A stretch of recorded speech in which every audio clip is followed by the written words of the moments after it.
The soft melody drifted through the sterile hospital corridor, reaching ears that would change everything. Little did the young caregiver know that her gentle song to an unconscious patient would awaken not just one heart, but three. "Room 312, Mr. Harrison," the head nurse announced without lifting her eyes from the clipboard. "Don't anticipate any interaction." He hasn't uttered a single word in over 6 months. His medical indicators remain steady, but his mind seems to have drifted away entirely. Sarah nodded silently, pulling her sweater tighter against the hospital's persistent chill. The hallway carried that familiar blend of antiseptic and approaching storm clouds, crisp, sterile, and somehow melancholy. Thunder echoed in the distance as she stepped through the door into the dimly illuminated space. The atmosphere inside felt weighted with silence. Mr. Harrison rested motionless against white pillows beside the rain-streaked window, his weathered face turned slightly aside. He appeared to be in his late 70s or early 80s, with distinguished silver hair and deep lines that mapped decades of experience from his temples to his jawline. His eyes remained open yet vacant, gazing through everything. Not the ceiling, not her presence, not the raindrops racing down the glass, but into an endless void. Sarah stood perfectly still for a moment. At 24 years old, with honey-colored hair and standing barely over 5 feet tall, her current reality felt worlds away from sterile medical facilities and silent patients. Less than 2 years earlier, she had been performing in intimate venues and dimly lit jazz clubs, her voice floating over the gentle clink of glassware and hushed conversations. Now she worked through the night as a caregiver, her musical dreams packed away like childhood treasures she no longer had time to cherish. She approached the bedside slowly, gently placing her hand over Mr. Harrison's. His skin felt cold to the touch. "You probably can't hear anything I'm saying," she whispered, her voice catching slightly.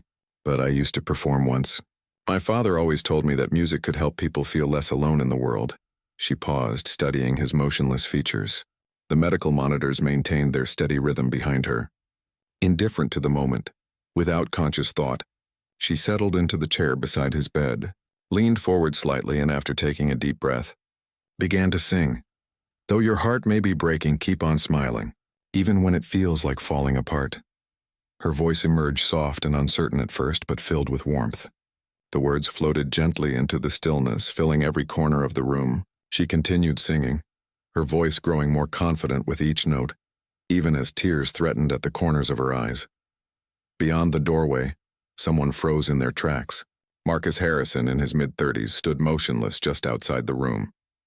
He had returned to the medical facility after visiting hours, staying under the radar as he always did.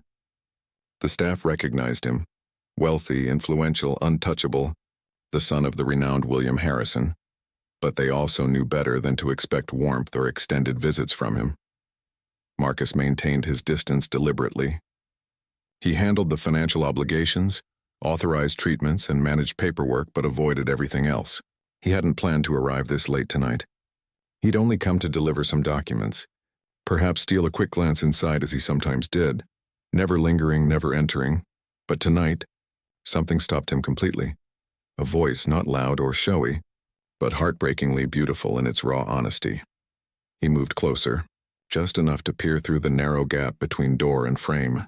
His eyes found her, a young woman with hair like autumn wheat, singing to his unconscious father as though he mattered, as though he was still present, still someone worthy of such tender attention. Marcus swallowed hard. His father had once been a violinist of considerable talent and uncompromising standards. Their home had always resonated with music, though not always with warmth. After his mother's death, Marcus and his father had drifted into separate worlds, their mutual silence becoming an unspoken agreement between them. Now this stranger was doing what Marcus had never dared attempt, reaching across that vast distance toward him. Sarah continued her song, unaware of the man watching from the hallway. "You'll discover that life still holds wonder if you just keep smiling." She allowed the final note to linger, eyes closed, then slowly released her breath. Silence returned, somehow deeper after the music had ended. She looked down at Mr. Harrison's face. Nothing had changed. Still empty, still silent. She gently squeezed his hand, offered him a small smile of her own, and stood to leave. Outside, Marcus stepped back into the shadows just as the door opened. Sarah didn't notice him as she walked down the corridor, her soft footsteps barely audible on the polished floor. He remained there for another minute before finally entering the room. His father hadn't moved, not a blink, not a shift in breathing, yet the atmosphere felt transformed, warmer somehow, lighter. Marcus sat in the same chair Sarah had just vacated and stared at the man he'd spent most of his adult life misunderstanding. "I don't know who she is," he murmured to the silent figure. "But she recognized something in you that I stopped trying to see long ago." The rain continued its gentle percussion against the windows, as if maintaining rhythm with a song that hadn't truly ended. For the first time in years, Marcus remained in the room. If you're feeling the emotional pull of this unexpected connection, you won't want to miss what happens when Sarah's past collides with Marcus's carefully guarded heart. Subscribe to Echoes of Heart and hit that notification bell because their story is about to take a turn that will leave you breathless. Before hospital rooms and midnight shifts became her reality, Sarah had lived for music. At 21, her voice had become a cherished sound in the jazz clubs tucked into the city's forgotten corners.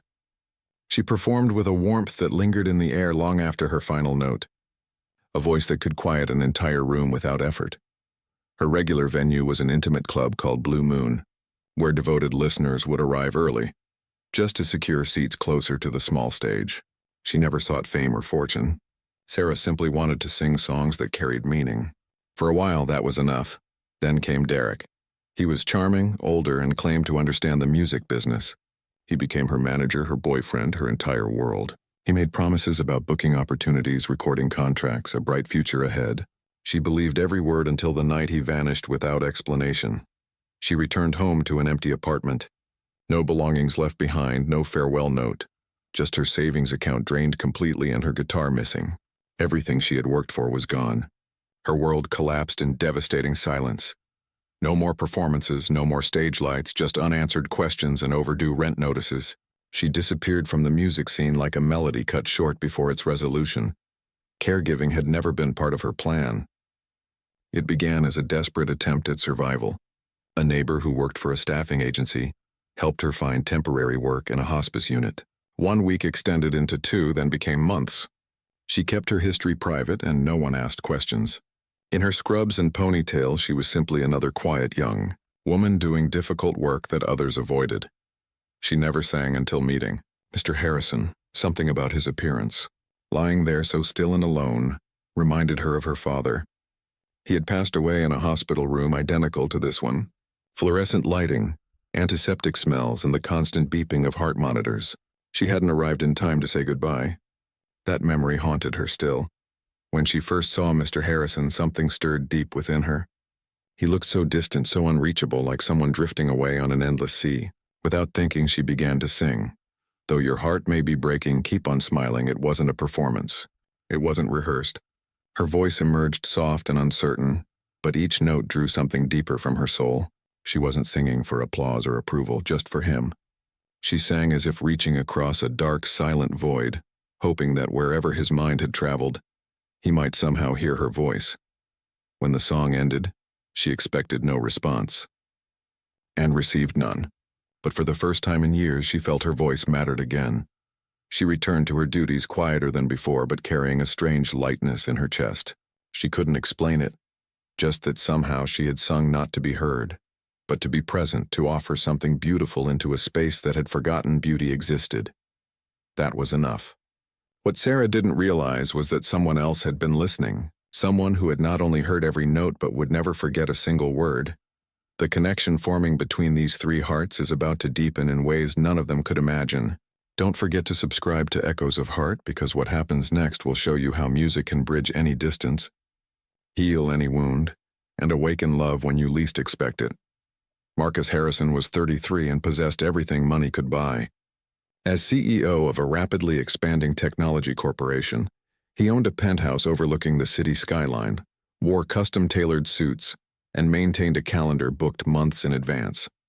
He was the type of man who communicated in concise statements, sealed deals with firm handshakes, and never shed tears, not even at his mother's funeral. He had constructed emotional barriers so high that even he had forgotten what he was trying to protect himself from. Growing up, Marcus's world had been filled with music but starved of warmth. His father, William Harrison, was a celebrated violinist who toured internationally. While other children attended soccer games with their fathers, Marcus sat alone at home with sheet music and endless questions. His mother had tried to bridge that gap. She sang lullabies to him, taught him to hum melodies his father had once composed, and whispered reassurances. He loves you deeply. He just doesn't know how to express it. When she died suddenly from a stroke, Marcus was only 12, and whatever fragile thread connected father and son snapped completely. William returned from a European tour 2 days late for the funeral. Marcus never forgave him. As years passed, their conversations became increasingly rare until silence became their only shared language.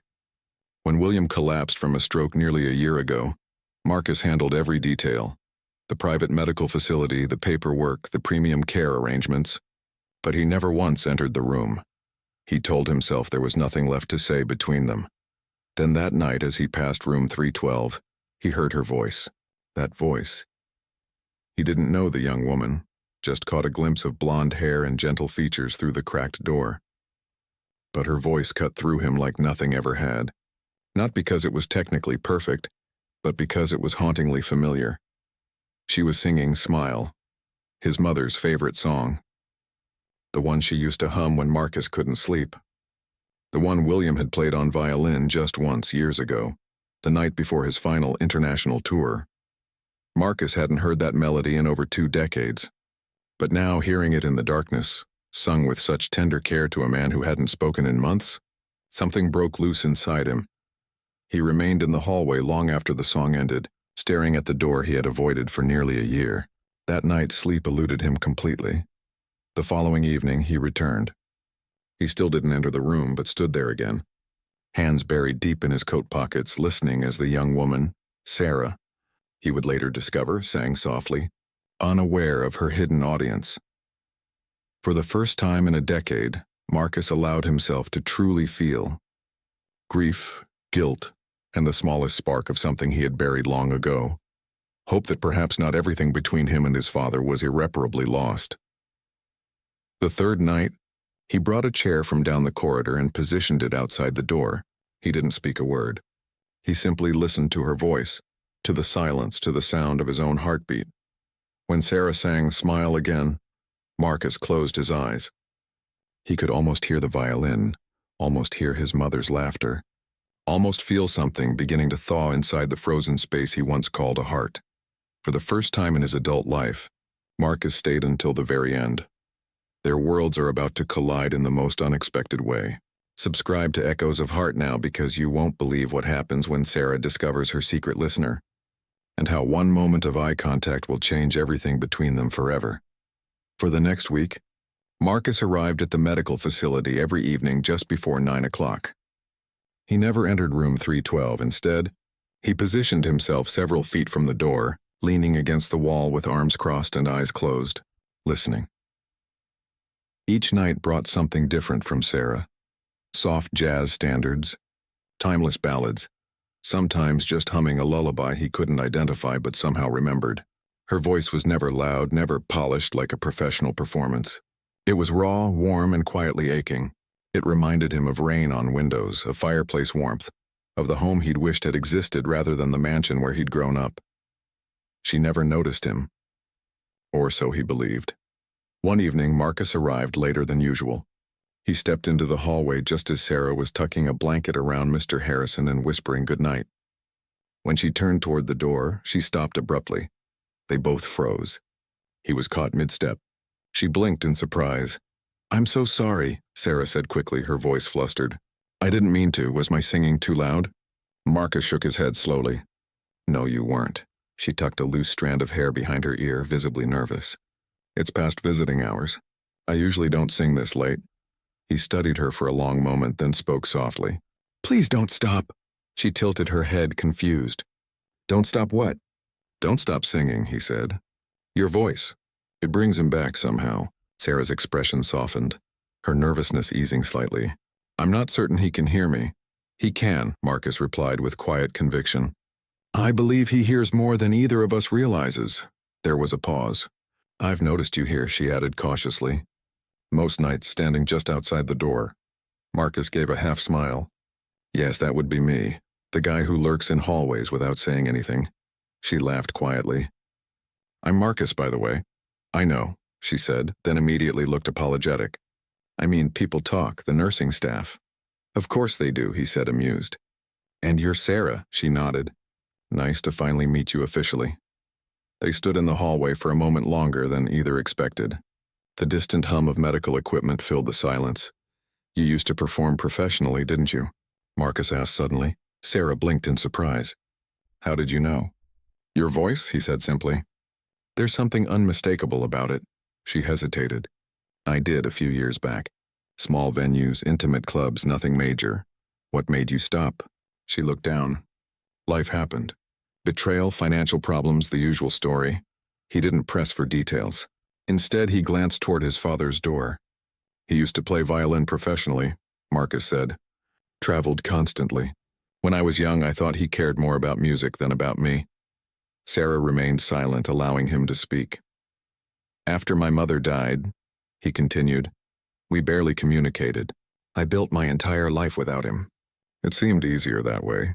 She nodded slowly. But you're here now. I wasn't before. Not until you started singing. Sarah felt her breath catch. There was something disarming about his honesty, soft, without pretense or performance. I want to try something, Marcus said. Something that might sound crazy. Sarah raised an eyebrow. I'm listening. I want you to teach me a song. Something classic. One of the ones you sing to him. I want to sing for my father. Just once. She stared at him, taken aback. You want me to teach you to sing? Why not? He asked with a slight grin.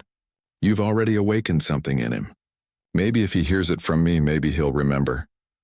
Sarah looked at him for a long moment, then slowly smiled. All right. But I'm warning you. I'm a demanding teacher. I think I can handle that, he replied. They stood there smiling like two people who had unknowingly been circling each other for far too long, finally meeting in the middle. That night they sat in the small staff lounge, Sarah humming the opening bars of Smile, breaking down the lyrics phrase by phrase. Marcus followed awkwardly at first, off-key and uncertain, then gradually improving. With each note, something unspoken began to heal between them.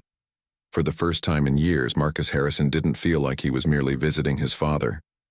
He felt like he was finding his way back home, one note at a time. The music lessons are about to become so much more than either of them expected. Their connection is deepening with every shared song, every stolen glance, every moment of vulnerability. Subscribe to Echoes of Heart because what happens next will show you how love can bloom in the most unexpected places, and how sometimes the most beautiful duets are the ones sung by two hearts learning to trust again. Sarah hadn't anticipated that the singing lessons would become a sacred ritual. Yet every Tuesday and Thursday evening after her shift ended, Marcus would appear, sometimes slightly early, always carrying a hint of nervousness, and they would gather in the facility's common room, where dusty books lined the walls and an old piano sat silent in the corner, untuned for years. They sat side by side on the worn sofa, her humming melodies, him repeating them, often missing notes, sometimes completely losing rhythm. But his effort was genuine and unwavering. Sarah, to her own surprise, cherished every moment. Their repertoire grew from Smile to include Moonlight Serenade, What a Wonderful World, and Unforgettable.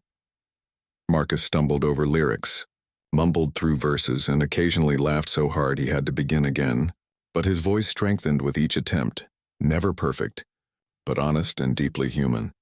Sarah guided him with patience and warmth, occasionally touching his arm to correct his breathing, gently adjusting his posture when he slouched. You need to sing from your diaphragm, not your throat, she would explain, demonstrating with ease. You make it look effortless, he'd respond, watching her with something approaching wonder.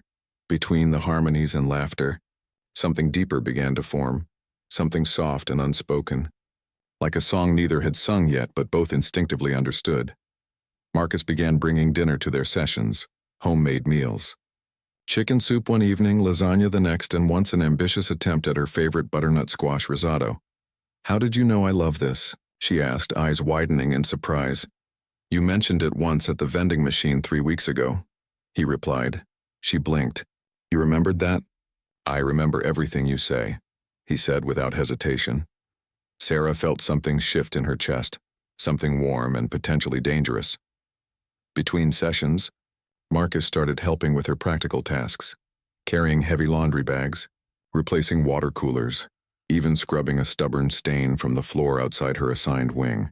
Each gesture was quiet, practical, and deeply thoughtful. She teased him about it. You realize you're the heir to a business empire, right? You don't need to be mopping floors, he shrugged. Maybe I want to earn my place in something meaningful. One evening, after a particularly long rehearsal, Marcus appeared carrying a large, mysteriously shaped box. What's that? She asked, raising an eyebrow. He set it down carefully and removed the lid. Inside, nestled in velvet, was a restored vintage microphone. Silver, gleaming with a wide grill and curved stand. Sarah gasped audibly. I noticed you pause in front of one like this, he said. When we passed that antique shop downtown, you touched the window glass but didn't say anything. She ran her fingers over it reverently. I mentioned that only once, he smiled. Once was enough. Sarah swallowed hard, her throat tightening with emotion. Marcus, I can't possibly accept this. You already have, he said gently. Besides, I didn't get it just for you. She looked up confused. I got it for us, he added. So we can sing together. The chemistry between them is building to something beautiful and inevitable. Don't miss what happens when they take their duet public for the first time. Subscribe to Echoes of Heart and prepare for a moment that will make your heart soar and leave you believing in the power of love to transform everything it touches. The following afternoon, Sarah organized a small performance in the facility's common room. Just a casual concert for the residents, an idea she'd always wanted to try, but never found the courage to attempt. Marcus insisted on participating. They stood together before a semicircle of wheelchairs and walkers, the restored microphone positioned between them. Sarah wore a simple navy dress with her hair loose for once. Marcus had a guitar slung over one shoulder and a lyric sheet folded in his back pocket. They opened with You Are My Sunshine, the audience clapping along softly, smiles blooming like spring flowers after a harsh winter. Sarah's voice soared effortlessly, but it was Marcus's steady harmony, raw and imperfect but deeply heartfelt, that captured the moment. They performed Can't Help Falling in Love, and then, by popular request, returned to Smile. When the final note faded, the applause was gentle but filled with genuine emotion. Several elderly patients wiped tears from their eyes. One woman leaned toward her neighbor and whispered audibly, That young man's completely in love with her. Sarah turned to Marcus, cheeks flushed with joy. He looked at her with something he had never shown anyone, not even his father. You know, he said, his voice quiet enough for only her to hear. Your voice didn't just reach my father. She met his gaze, breath-catching. It reached me too, he continued. It's healing something I didn't know was broken. She didn't respond with words. She didn't need to. She simply reached for his hand. In that quiet, sacred moment beneath the soft glow of fluorescent lights, surrounded by forgotten people and timeless songs, something new began. Not a performance, not a romance written in grand gestures, but a connection so genuine, so earned, it resonated louder than any applause ever could. But their love story is about to face its biggest test yet. What happens when the outside world threatens to tear them apart? Subscribe to Echoes of Heart because the next chapter will show you how true love fights for what matters most, and how sometimes the greatest miracles happen when we least expect them. The news arrived suddenly like an unwanted visitor at the door. Marcus had been offered a long-term executive position overseas, Switzerland of all places, heading an ambitious merger that would require at least 3 years of his life, possibly longer. It was the kind of opportunity that defined careers, the type of offer no one in his industry would ever decline. But Sarah wasn't part of that world. When he told her, she smiled softly, trying to appear supportive. That's incredible, Marcus. You've earned this. He studied her face, searching for disappointment, sadness, even anger, but she offered him only grace. I haven't accepted yet, he said carefully. She looked down, folding a napkin in her hands at the small coffee shop where they always met after her shifts. You should, she said quietly. It's your dream, he hesitated. What about us? Sarah gave a gentle, bittersweet smile. We were always living on borrowed time, weren't we? He wanted to argue, wanted to insist they were more than a brief moment. But her voice carried such calm certainty that it silenced his protests. The following day, Marcus began packing. He stored most of his belongings, took only essentials, and scheduled one final appointment for himself, one last visit to the medical facility before his international flight. It was late evening when he arrived. The corridors were quiet, dimly lit, with nurses moving softly between rooms. He didn't seek out Sarah. He didn't want her to see him like this, torn, aching, uncertain of everything except the echo of her voice in his memory. He stepped into room 312. His father lay as always, motionless, eyes closed. The monitors maintained their steady rhythm beside him, the only sound in the room. Marcus pulled a chair closer and sat down. He reached into his coat and withdrew a folded lyric sheet, the one Sarah had annotated during their lessons, the one she'd once said, "You'll perform it perfectly someday, not with technical precision, but with your heart." He took a deep breath and began, "Though your heart may be breaking, keep on smiling." His voice cracked on the second line, but he continued, "Even when it feels like falling apart." The room felt different now, heavy with memories too ancient to name. He sang slowly, carefully, pouring everything he had into the words, not because he expected a response, but because it felt like the only gift he could offer. As he reached the final note, his throat tightened with emotion. "You'll discover that life still holds wonder if you just keep smiling." He bowed his head, eyes stinging, lips trembling. "I don't know if you can hear me," he whispered, "but I hope this meant something. I'm sorry it took me so long to try." His father didn't move. No flutter, no sign of awareness. Marcus sat a moment longer, then stood, brushing his hand along the side of the bed. "Goodbye, Dad." He turned and walked slowly toward the door, his shoulders heavy with words that would remain forever unspoken. Just as he stepped into the hallway, behind him in the quiet room, William Harrison's eyes opened. They blinked slowly at the ceiling, his lips moving, dry and fragile. Marcus. But the hallway was already empty, and the son he had waited so long to call out to was gone. Everything is about to change in ways no one could have predicted. Subscribe to Echoes of Heart now, because what happens next will restore your faith in miracles, prove that love always finds a way, and show you that sometimes the most powerful healing happens when we think all hope is lost. The next morning brought a transformation that would rewrite everything. The night nurse was first to notice. When she entered room 312 for routine vitals, she nearly dropped her clipboard in shock. William Harrison's eyes were open, wide, alert, tracking her every movement. She immediately called the attending physician, who rushed in with a full medical team. Blood pressure checks, pupil response tests, motor function assessments.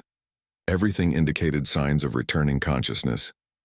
Not complete awareness yet, but undeniable progress. A flicker of light in what had been a locked room. Then, clear as dawn, he whispered one word: "Marcus." Sarah was across the building when news reached her. She ran through the corridors, still in her scrubs, tears already flowing before she reached the room. She burst through the door just in time to see William's eyes shift toward her. They softened with recognition. She dropped to her knees beside the bed, clutching his hand. "You're back," she breathed, voice shaking with emotion. "You're really back." He didn't speak, but the faintest smile pulled at the corner of his lips. A response. A miracle. She cried then, quietly, fully, pressing her hand to her mouth to muffle her sobs. Later that morning, she stepped into the hallway, steadied herself, and called Marcus. He answered on the second ring. "Sarah." Her voice was trembling. "Marcus, your father spoke your name." Silence on the line. "I don't understand," he finally whispered. "He's awake," she said, barely believing it herself. "He's here. He's asking for you." Marcus didn't wait for more details. By nightfall, he was back. He canceled the meetings, left the contract unsigned, told the board he had a family emergency, and walked away from a multi-million-dollar opportunity without hesitation. Sarah met him in the lobby. He looked different. His face drawn from the overnight flight, eyes clouded with hope and fear in equal measure. She stepped forward, unsure what to say, but he pulled her into an embrace before she could speak, holding her like someone anchoring himself to the only truth that mattered. "Where is he?" he asked. She led him to room 312. William was sitting slightly upright, supported by pillows. His head turned slowly when Marcus entered. Their eyes met. Marcus froze. Neither spoke for a moment. There were no rehearsed speeches, no grand declarations, just a long, trembling pause. Then William lifted a shaking hand. Marcus crossed the room in 3 strides and took it. He sat at the edge of the bed, gripping his father's fingers like a lifeline. "I'm here, Dad," he whispered. "I'm here." William blinked slowly, his voice barely more than breath. "You sang to me." Marcus nodded, his eyes glistening. "I did. She taught me how." His father's gaze drifted to Sarah, who stood quietly in the corner, tears flowing freely. "Thank you," William rasped.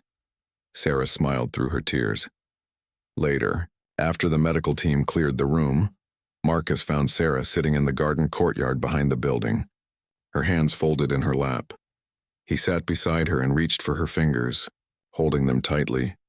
"You didn't just bring him back," he said softly. "You brought me back too." She turned to him, eyes shining in the garden's gentle light. "You brought my father home, and you brought my heart home with him." Sarah leaned her head against his shoulder.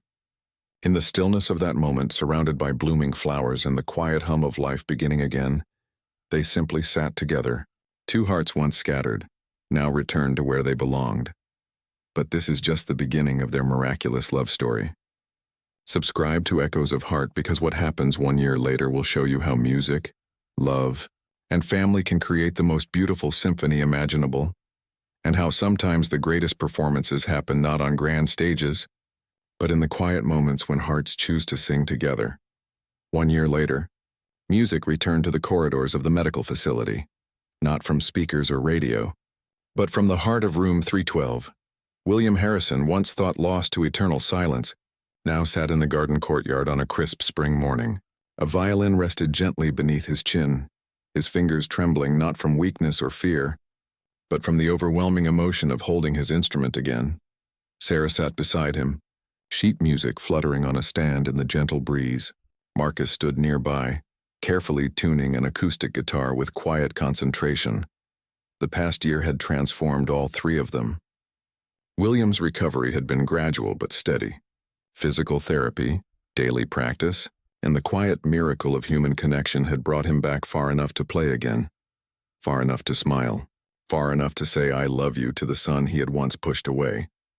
Marcus had stepped back from his overseas opportunity, choosing instead to work remotely on projects that allowed him to remain close to home. He still wore tailored suits and still took important calls, but his days no longer belonged exclusively to boardrooms. They belonged to his father, to Sarah, to something real and lasting. Sarah had returned to music, not in smoky clubs or echoing bars, but in places like this, for people who needed music not as background noise but as healing. She began teaching music therapy part-time, humming lullabies to dementia patients, and rediscovering the soul she once feared was lost forever. Together, the 3 of them planned a small concert, a thank you to the facility, to the nurses and residents who had witnessed this unlikely family form. The common room was decorated with handmade paper flowers, colorful signs, and a banner reading "An Afternoon of Music and Miracles." Residents wheeled in, staff took their places, and a gentle hush fell over the room as William stepped onto the makeshift stage.